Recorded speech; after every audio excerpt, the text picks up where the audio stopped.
¿Okay? Entonces nos cuentan de una chiquita de 11 años y te cuentan una serie de cosas que presenta de hace 2 semanas.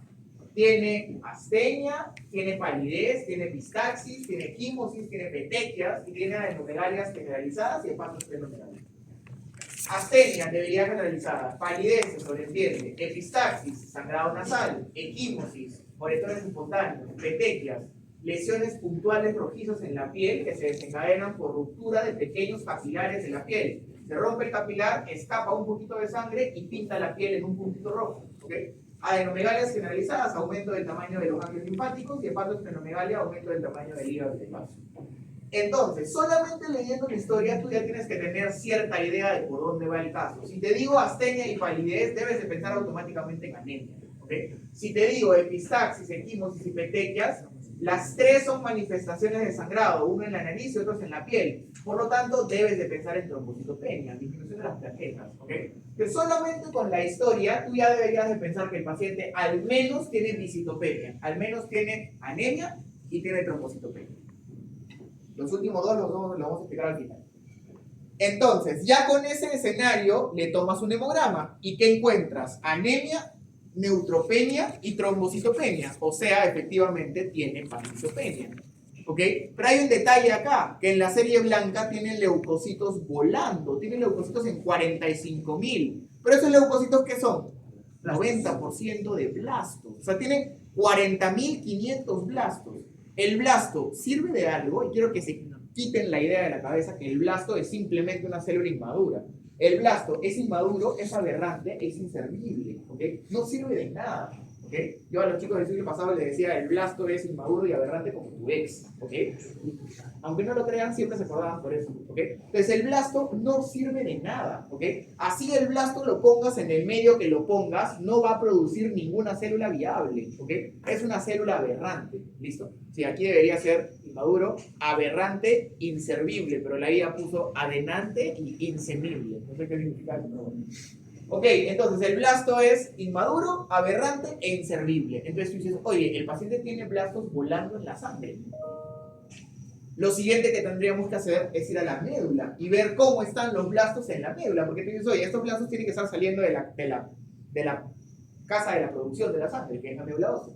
Entonces, para poder valorar cómo está el resto de células, tienes que ir a la médula y ver cómo está la fábrica. Y en la médula ósea le tomas un aspirado de médula, le haces un mielograma, y en el mielograma encuentras efectivamente 80% de blastos. Tienes una médula repleta de blastos. ¿Ok? Entonces, aquí viene el primer concepto importante. Médula ósea con más del 20% de blastos, leucemia aguda hasta que se demuestre lo contrario. ¿Ok? Solamente con ese dato ya puedes decir tú que es una leucemia aguda. ¿Ok? En la sangre, ¿deberían haber blastos? No, ni uno. En la médula, ¿podrían haber? Podrían haber, pero una poca cantidad. ¿Ok? Si tienes blastos más del 20%, leucemia aguda hasta que se demuestre lo contrario. ¿Okay? Ese es el primer concepto. Pero solamente con el mielograma ya sabes tú que es una leucemia aguda. ¿Qué sería lo siguiente que tendríamos que hacer? Este blasto ha tenido que surgir de alguien. Ese blasto es alguien de la médula que se le ocurrió tener una alteración, por ejemplo, mutar, ¿ok? Y a partir de esa mutación es que cambió su metabolismo y comenzó a producir una célula aberrante. Entonces nosotros tenemos que comenzar a hacer FBI, hacer un poquito CSI, y comenzar a definir quién es la célula de la médula que ha cambiado, que ha mutado y que ha desencadenado la producción de ese blasto. Entonces, ¿cuáles son todos los progenitores que tenemos en la médula ósea que son los que podrían haber mutado y podrían haberme llevado a formar blastos? Tenemos desde el punto de vista del linaje linfoide, tenemos al linfoide B, al linfoide T, y desde el lado mieloide tenemos al mieloide granulocito monocito, al mieloide eritroide y al mieloide megacarícico. Entonces son todas las variantes de progenitoras que tenemos. Entonces ahora tendríamos que nosotros comenzar a identificar este blasto, quién lo ha formado, quién es el que mutó y quién es el que me llevó a formar tanta cantidad de blastos. Entonces, resulta que cada uno de esos progenitores, felizmente, tiene una forma de identificarlos. Tienen un DNI. ¿Ok? ¿Cómo se llama el DNI de la célula? Se llama inmunofenotipo. ¿Ok? Entonces, así como tu DNI, tu documento de identidad está compuesto por números, el inmunofenotipo de la célula está compuesto por proteínas de superficie que tienen un código que se llama CD y un número. Felizmente que tenemos una tabla, tenemos un buen registro de cuáles son las proteínas de superficie en cada uno de los progenitores. Progenitor linfoide, progenitor mieloide, progenitor linfoide B, linfoide T, megacariocítico, eritroide. ¿Okay? Cada uno tiene un inmunofenotipo distinto. Cada uno tiene un registro de proteínas de superficie distintas. Entonces, ahora lo que tendríamos que hacer es, a estos blastos, identificar qué proteína de superficie tienen. O sea, cuál es el inmunofenotipo de estos blastos. ¿Con qué examen hacemos eso? Con la famosa citometría de flujo. Lo pones en el citómetro de flujo y el citómetro de flujo te dice exactamente cuáles son los marcadores de superficie de tus blastos. ¿Okay? Entonces, efectivamente, lo ponemos en el citómetro de flujo y nos dice que el blasto de nuestro paciente tiene CD34, CD10, CD19, CD20. Y esos marcadores son compatibles con progenitor linfoide de tipo B. Quiere decir entonces que un progenitor linfoide de tipo B fue el que sufrió esta alteración y ha desencadenado la formación de los blastos. Entonces, la siguiente pregunta que tendrías que hacerte es, ¿qué miche ha pasado? Este progenitor linfoide B, ¿qué ha sufrido para que lo haya llevado a producir blastos? Continúas leyendo el caso y encuentras que te describen que el cariotipo tiene una alteración bien específica, que es la alteración T922, que es la traslocación 922. Esta famosa traslocación 922, ¿qué desencadena? Que una parte del cromosoma 9 y una parte del cromosoma 22 intercambien material genético. Entonces, cambian de función. Se forma un nuevo cromosoma 9 y se forma un nuevo cromosoma 22. Este nuevo cromosoma 22, en él, la porción que se junta con él, justo trae una porción de un gen que cuando se combina con el resto del cromosoma 22, forman un gen de fusión que se llama BCR-ABL. ¿Okay? Voy a ponerles una imagen para que puedan ver gráficamente esto y no se pierdan.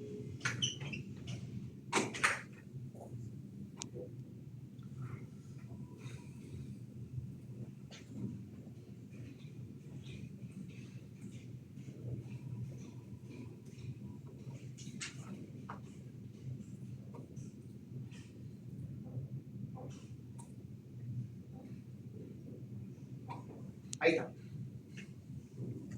Entonces, el cromosoma 9 partió una partecita suya, el cromosoma 22 partió una parte y ambos se invirtieron. Se forma un nuevo 9, el 9 alterado y el 22 alterado. El 22 alterado recibe el nombre de cromosoma Filadelfia. ¿Por qué? Porque esa partecita que le llega del otro lado tiene un gen que se llama ABL y justo en donde se une del cromosoma 22 original tiene una partecita que se llama BCR. Se junta el BCR con el ABL que le llega y se forma este gen de fusión que se llama BCR-ABL. ¿Okay? ¿Por qué es importante este gen BCR-ABL? Por lo siguiente.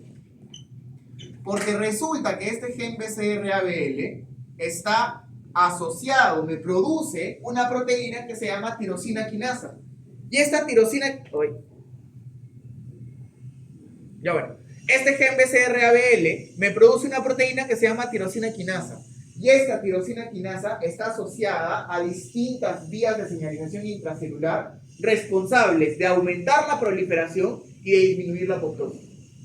Consecuencia entonces sobre este progenitor linfoide B que está mutado, va a tener gran tasa de proliferación y muy poquita tasa de destrucción. Por lo tanto, aumenta y se reproduce a gran velocidad. ¿Okay? Entonces tienes una médula ósea que estaba inicialmente, todos los azulitos, estaban inicialmente produciéndose de forma ordenada, secuencial, cada uno en su espacio, y de la nada a un progenitor linfoide, que es el rojito, se le ocurre mutar, y una vez que él muta, se divide y comienza a producir todo el grupo de células mutadas a partir de una sola célula que mutó. ¿Cómo se llama eso? Se llama alteración clonal, porque parte de una sola célula. Una sola célula muta y se desencadena este aumento de la producción de células alteradas. Eso se llama expansión clonal. Una célula muta y se produce la expansión clonal. ¿Ok?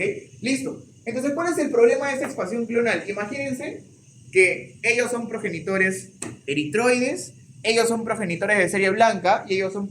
No, ustedes no. Ellos son progenitores eritroides, ellos son progenitores de serie blanca y ellos son progenitores megacariocíticos. Y aquí a Luis se le ocurre mutar y Luis me trasloca. ¿Okay? Cambia su material genético y forma este gen BCR-ABL.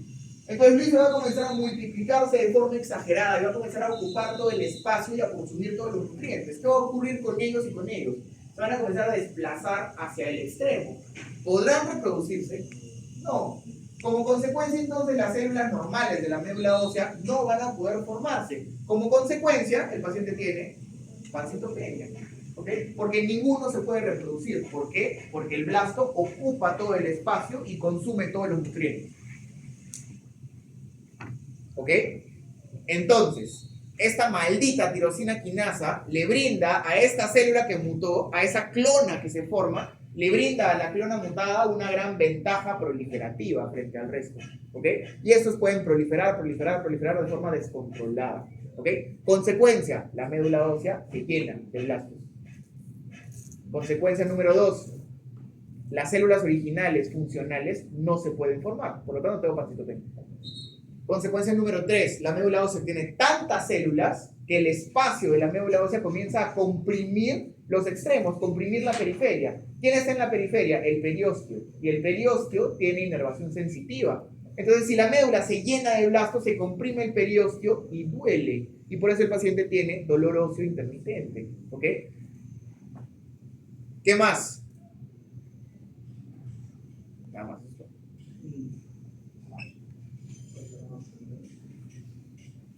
¿Por qué tiene adenopatías generalizadas y hepatosplenomegalia?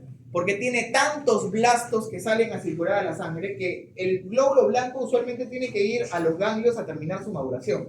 Entonces, los blastos llegan al ganglio y como es un blasto que no sirve de nada y no es una célula funcional, llega al ganglio y se atraca ahí y ya no sale. Eso se llama infiltración blástica. Entonces, los blastos hacen infiltración blástica de los ganglios y por eso los ganglios aumentan de tamaño y tienes adenopatías generalizadas. ¿Ok? ¿Y por qué hepatosplenomegalia? Porque como la médula no puede producir las células que debe producir y tengo pancitopenia, el sistema se ve en la obligación de activar otros órganos que originalmente eran hematopoyéticos cuando estábamos en la vía intrauterina. En la vía intrauterina teníamos al saco uterino, al vaso y al hígado. Entonces, como la médula ósea no puede suplir la falta, el vaso y el hígado se activan como órganos hematopoyéticos y tienes hematopoiesis extramedular. Hematopoiesis fuera de la médula ósea.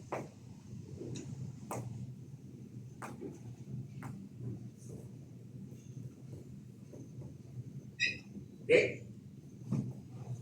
Listo, creo que eso es todo lo de este caso. Chicos, citometría de